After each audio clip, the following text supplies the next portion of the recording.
नमस्कार दोस्तों, आपका हार्दिक स्वागत है बुद्धा इंस्पायर्ड 86 चैनल पर। यहाँ हम लाए हैं गौतम बुद्ध की शिक्षाओं से प्रेरित कहानियां, विचार और जीवन को शांतिपूर्ण और सार्थक बनाने वाले संदेश। अगर आप भी अपने जीवन में शांति, ध्यान और आत्मबोध की दिशा में एक कदम बढ़ाना चाहते हैं तो आप बिल्कुल सही जगह पर आए हैं। कृपया चैनल को सब्सक्राइब करें, लाइक करें और वीडियो को अपने प्रियजनों के साथ जरूर शेयर करें। आपके साथ की ये यात्रा हमें ज्ञान और प्रेरणा की ओर ले जाएगी। क्या आपको लगता है कि गौतम बुद्ध, जिन्होंने संसार को धम्म का मार्ग दिखाया, किसी और की पूजा करते थे, या क्या वो खुद भगवान बन गए थे? सोचिए, एक राजा जिसने अपनी पूरी दुनिया त्याग दी, वो किसी को मानते थे? इस सवाल का जवाब आपकी जिंदगी बदल सकता है।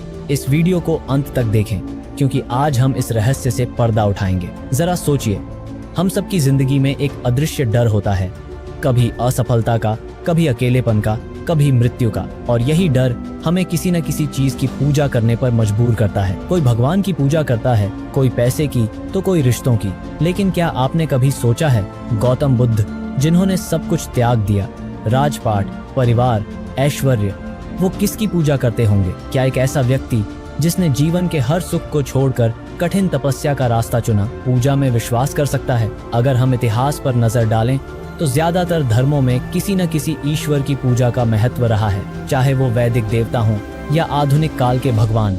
लेकिन बुद्ध का मार्ग इससे अलग था। वो न तो मंदिरों में गए, न मूर्तियों के सामने झुके। तो क्या इसका मतलब है कि वो नास्तिक थे?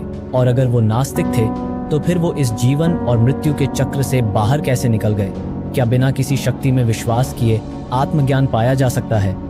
या फिर क्या बुद्ध भी किसी गुप्त भगवान के फैन थे जिसका जिक्र उन्होंने कभी नहीं किया? मान लीजिए, अगर बुद्ध आज के जमाने में होते तो क्या वो किस भगवान की पूजा करते हो? सवाल सुनकर कहते, भाई पूजा छोड़ो, पहले कर्म करो। बुद्ध का पूरा जीवन एक सवाल है, क्या पूजा वास्तव में जरूरी है? क्या कोई बिना किसी बाहरी शक्ति के केवल अपने दम पर मोक्ष पा सकता है? यही सवाल हमें सोचने पर मजबूर करता है। लेकिन रुको, क्या इसका मतलब ये है कि उन्होंने किसी शक्ति को पूरी तरह नकारा था, या उनकी पूजा का तरीका बिल्कुल अलग था? इस रहस्य को जानने के लिए हमें उनके जीवन की गहराई में जाना होगा।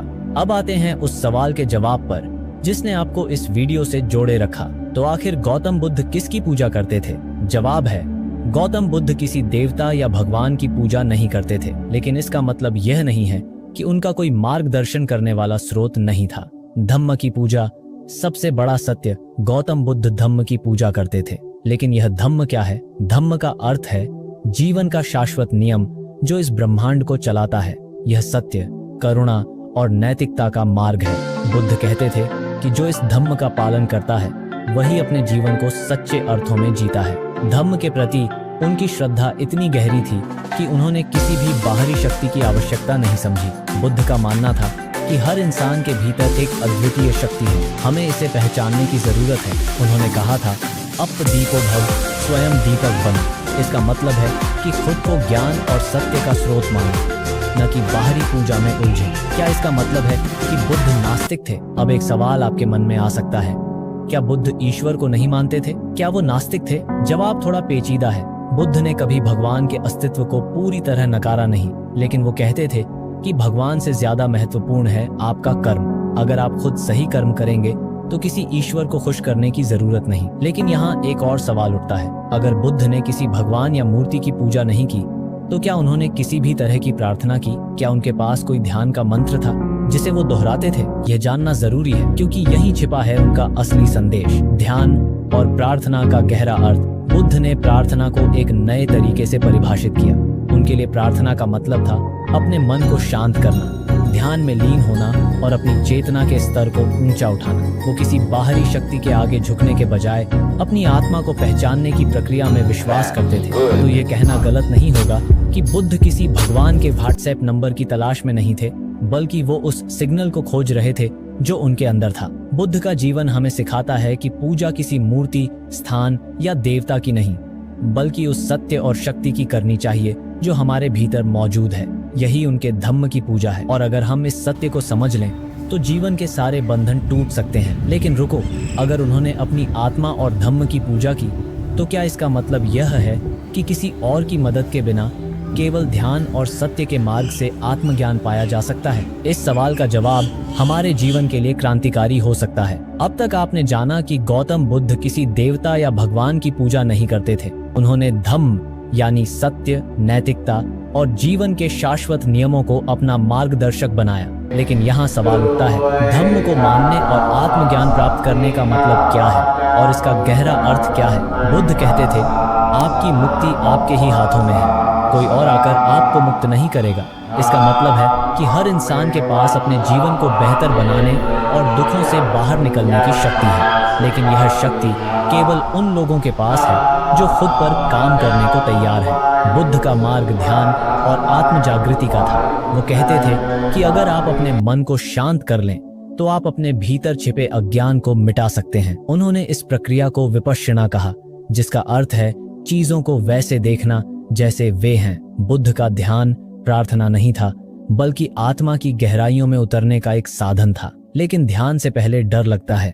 क्या होगा अगर मैं असफल हो जाऊं? क्या होगा अगर मैं अपना सच्चा स्वरूप न देख पाऊं? यह डर हर इंसान को रोकता है और यही डर हमें मूर्तियों और देवी देवताओं की पूजा करने पर मजबूर करता है। बुद्ध ने इस निर्भरता को तोड़ने की बात कही। उन्होंने कहा कि बाहरी पूजा आपको किसी भी प्रकार की स्थायी शांति नहीं दे सकती। उन्होंने लोगों से कहा, अपने कर्मों को सही करो, अपनी नैतिकता को मजबूत बनाओ, यही असली पूजा है।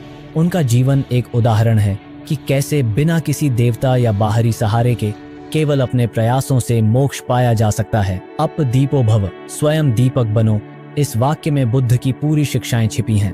अप दीपो भव का मतलब है कि अपने मार्ग के स्वयं दीपक बनो। अगर आप दूसरों पर निर्भर रहेंगे तो आपका जीवन कभी उज्जवल नहीं होगा। ध्यान और आत्मज्ञान की प्रक्रिया आपको अपने भीतर की रोशनी तक ले जाती है। बिल्कुल, बुद्ध का रास्ता आसान नहीं था। उन्होंने 6 साल तक घोर तपस्या की, भोजन त्यागा और हर प्रकार की कठिनाई झेली, लेकिन आखिरकार उन्होंने यह समझा कि आत्मज्ञान का मार्ग मध्यम मार्ग है, न तो बहुत कठोर और न ही बहुत सरल। अब सोचिए, अगर बुद्ध ने इतना संघर्ष किया तो क्या हम अपनी छोटी छोटी मुश्किलों के आगे हार मान सकते हैं? बुद्ध का संदेश यही था कि जीवन में स्थायी खुशी पाने के लिए हमें अपने भीतर की शक्ति को जगाना होगा।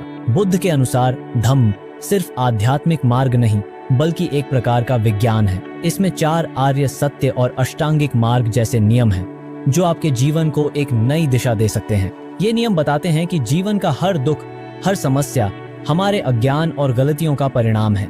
अगर हम इन्हें समझ लें और सही मार्ग पर चलें तो मोक्ष संभव है। और अगर आपको यह धम्म थोड़ा जटिल लग रहा है तो बस इसे ऐसे समझ लीजिए, बुद्ध का वाईफाई पासवर्ड है, कर्म करो और सच्चाई को गले लगाओ। बुद्ध का सबसे बड़ा संदेश यही था कि जो सत्य आप बाहर खोज रहे हैं वो आपके भीतर ही है। जब आप अपने मन को शांत करेंगे, ध्यान करेंगे और सही मार्ग पर चलेंगे तो वो सत्य खुद सामने आ जाएगा। यह बाहरी पूजा या आडंबरों से कहीं ज्यादा सशक्त है। लेकिन रुकिए, अगर सब कुछ हमारे भीतर ही है तो क्या इसका मतलब यह है कि किसी गुरु की भी जरूरत नहीं?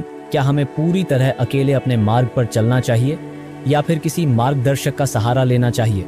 इसका जवाब आपको अंत में मिलेगा। आज की इस यात्रा से हमें क्या सीखने को मिलता है? गौतम बुद्ध ने हमें सिखाया कि किसी बाहरी चीज की पूजा करने की बजाय हमें अपने भीतर की सच्चाई को समझना चाहिए। तो अगली बार जब भी आप किसी मुश्किल में हो तो पूछिए, क्या आप धम्म का पालन कर रहे हैं? अपने कर्मों को सही रखिए और देखिए कैसे जीवन बदलता है। अगर आपको यह कहानी प्रेरणादायक लगी तो इसे अपने दोस्तों और परिवार के साथ शेयर करें। और अगर आप और ऐसे ज्ञानपूर्ण वीडियो देखना चाहते हैं तो चैनल को सब्सक्राइब करें और बेल आइकन दबाएं। याद रखें, धम्म से बड़ी कोई पूजा नहीं। इस ज्ञान को अपनी जिंदगी में